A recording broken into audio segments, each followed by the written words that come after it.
Mbanje gusubira kubaramutsa mwe muza kunkurikirana uno munsi muri ya ntumbero twihaye yo kuza turagarukira amajambo y'ikirundi twakoresheje nabi. Uno munsi nashaka kubandanya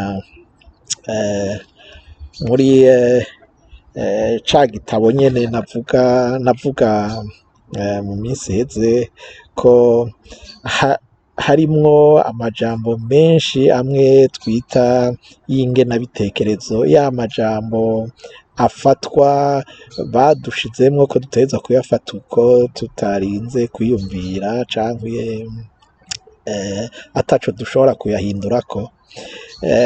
Uno munsi nashaka kugaruka ku cerekeranye n'ibintu vyerekeranye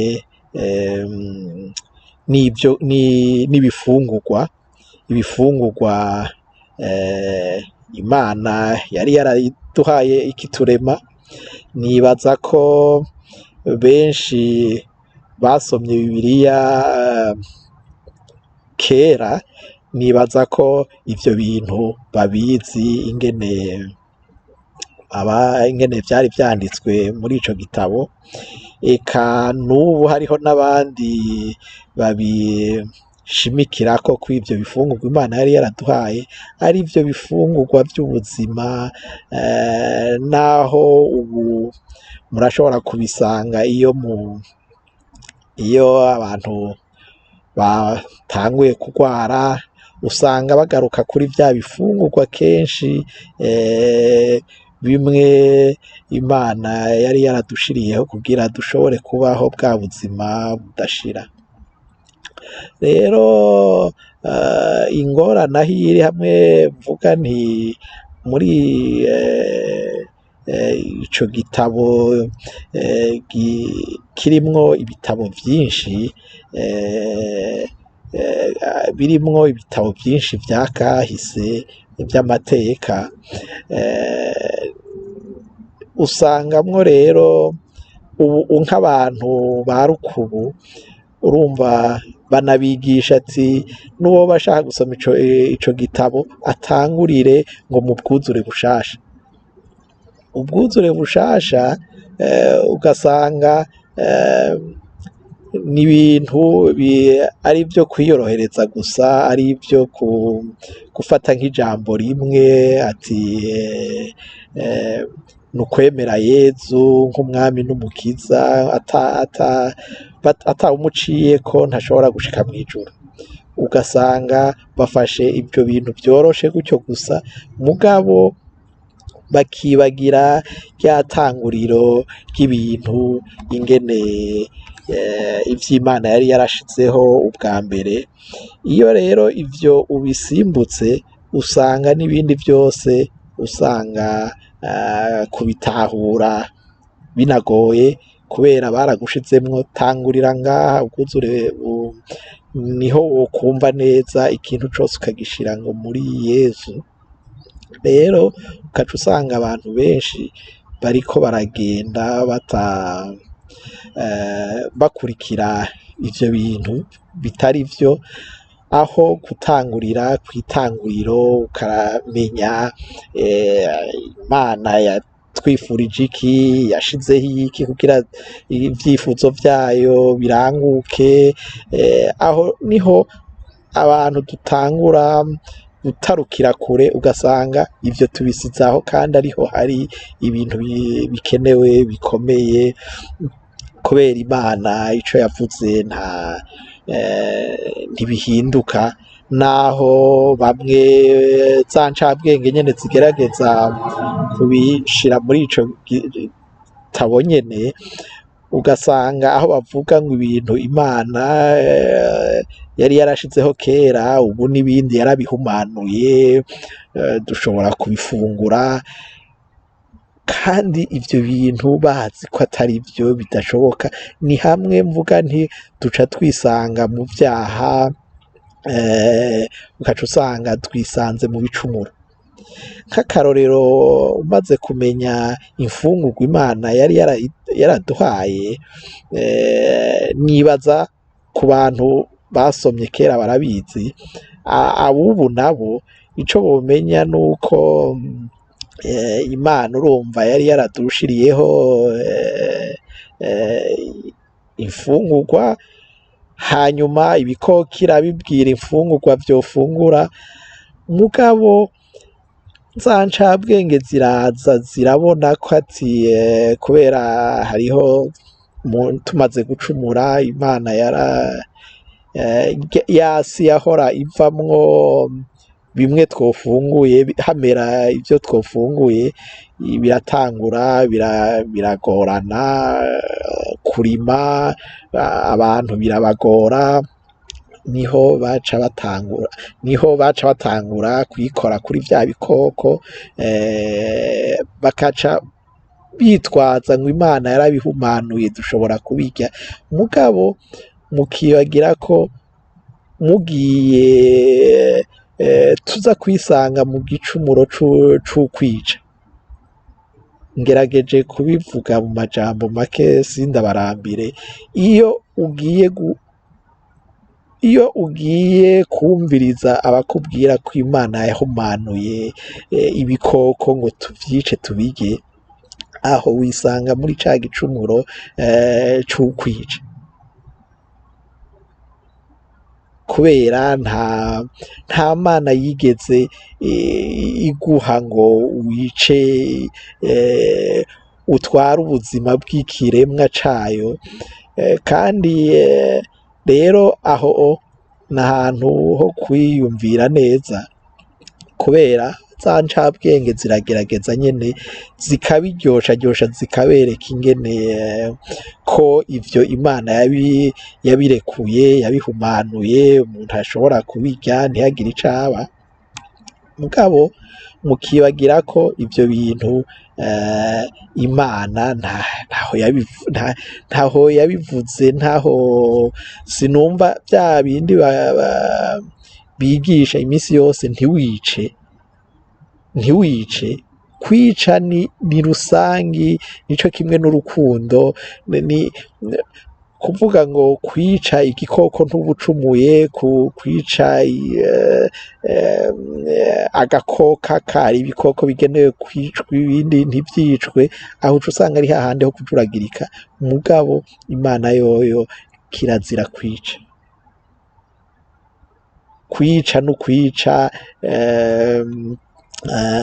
Hariho aho bisigurwa, iyo wishe ni ukuvuga ko nimba ikintu wamaze gusesa amaraso yaco, umenye ko capfuye kubera nta buzima kiba kigifise, naho uza kukirya umenye ko uriye ikintu kitakigira ubuzima, kubera harya amaraso n'ibwo buzima bw'inyama, urumva aho rero hariho abantu babifashe uko, n'uwoba ashobora kubiheba ntabibandanye, ugasanga baranamubwira ko atabifunguye ata buzima afise,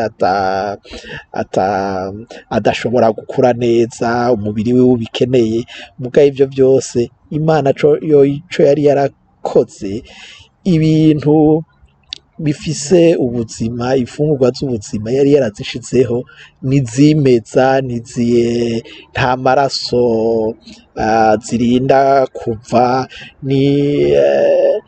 naho bamwe bagerageza guhigisha aho ibintu bitari.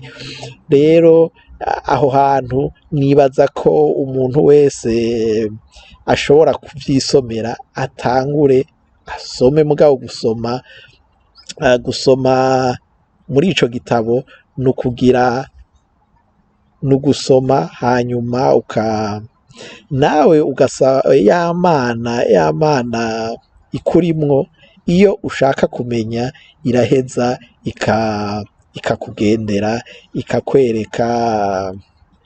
ikakwereka ikintu ukwiye gukosora, naho uba waratanguye kwinjira muri ico gicumuro nico gituma benshi bitugora kubivamwo. Iyo wamaze kwinjira gukunda ivyo bintu bitujana bituma haguma haba bimwe vy'ukwica guhohotera ibikoko, uca usanga ico kintu Imana ntishobora kugikunda, naho uwoba yarigeze asoma amateka yose yahabaye, Imana ntiyigeze ikunda ivyo bintu, naho bamwe bavuga ati Imana kuyihereza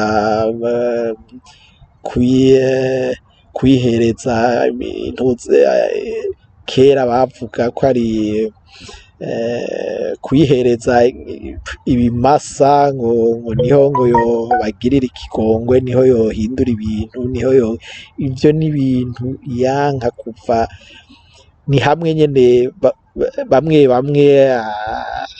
abavyigisha babicishako hejuru, mugabo ukuri barakuzi.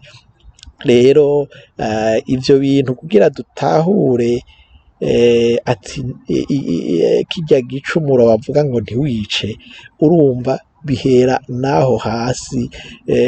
Ntuzovuga ushobora kuba wica igikoko, uwundi akica ikindi kintu, ubuhoho murabona ko n'abantu twicana, vyageze ku rugero aho ivyo bintu bitahurwa nabi, ukavuga ngo wishe umuntu atemera ivyo wemera, nta ngorane iriho, Imana nivyo ikunda, ugasanga ibintu vyarabaye, abantu bose ugasanga n'ukujuragirika gusa. Rero ivyo bintu abantu mugifata akanyama ntimwibaze ko ari ibindi, kenshi nuko ari ivyo twigishijwe, ati nizo zifise ubuzima, nizo utegerezwa kuzifungura. Mugabo nibaza na benshi ubu bavyigisha, nibaza bagikura ko izo nyama atazo baronka kandi barakuze. Rero nibaza kubandanya twigisha ibitari vyo kandi ataco bituhindurako, benshi usanga arivyo bitera izo ngwara iyo bamaze gukura cane.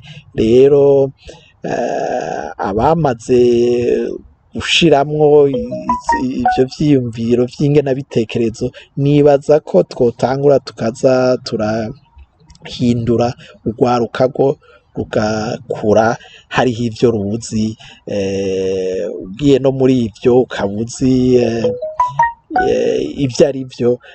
Hanyuma rero Imana nibaza kwaho izoheza ikatugendera, umwe wese arafise Imana, gusa ikibi nuko benshi bataramenya ko iri muri bo, igendana nabo, kiretse iyo winjijeyo ibindi bintu, aho niho ibanza kwegera inyuma, mugabo usubiye ugatahura ibintu uko bimeze, iragaruka ikaza. Eka n'ico gitabo abantu bashobora kucisomera, urashobora kugisoma mugabo utashizeho inzitizi ati ibi nuko duteza kubifata, nuko bimeze. Rero nibaza aho Imana izokubwira bimwe bimwe bikenewe muri vyo. Yego nico naho tuzogera turaraba bike bike, bumvuze hamwe aho dushobora kwisanga mu gicumuro c'ukwica, kandi kenshi bamwe bari bazi ati kwica umuntu nico kibi gusa, kwica iki nta kibi, nta ngorane irimwo kwica. Mugabo kwica mumenye ko Imana yo yabifatiye ni rusangi, nta iyo bavuze, iyo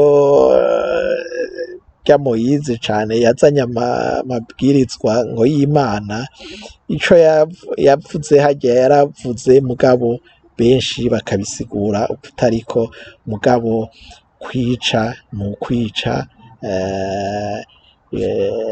Rero kwica no kumenya ivyo ari vyo,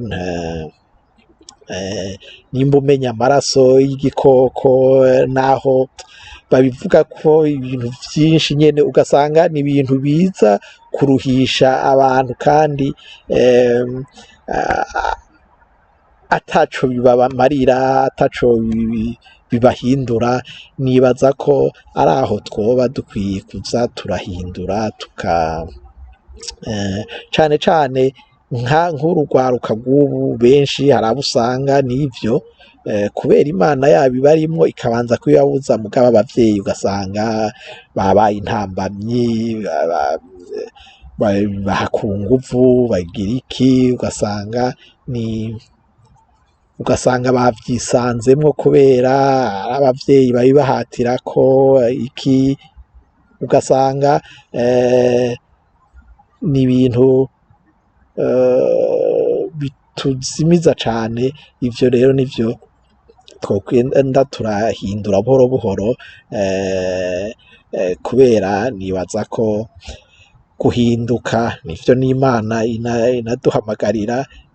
Ikibi no kuguma mu bintu kandi uzi ko ari ikosa ukarigumamwo, kurivamwo ntibiba vyoroshe waramaze kurijamwo, mugabo ugahamagarira abatararijamwo kutarijamwo canke nturibagwishemwo uriko uhiga inyungu zawe. Rero tuzoza turabandanya buhoro buhoro, kumbure hariho abahora babivuga bimwe bimwe ko batabitahura n'iki, ni ukubafasha bakaza baratahura ibintu uko bimeze bataramara kuvyisangamwo, kubera iyo uvyisanzemwo bigora kuvamwo. Ego naho ubutaha.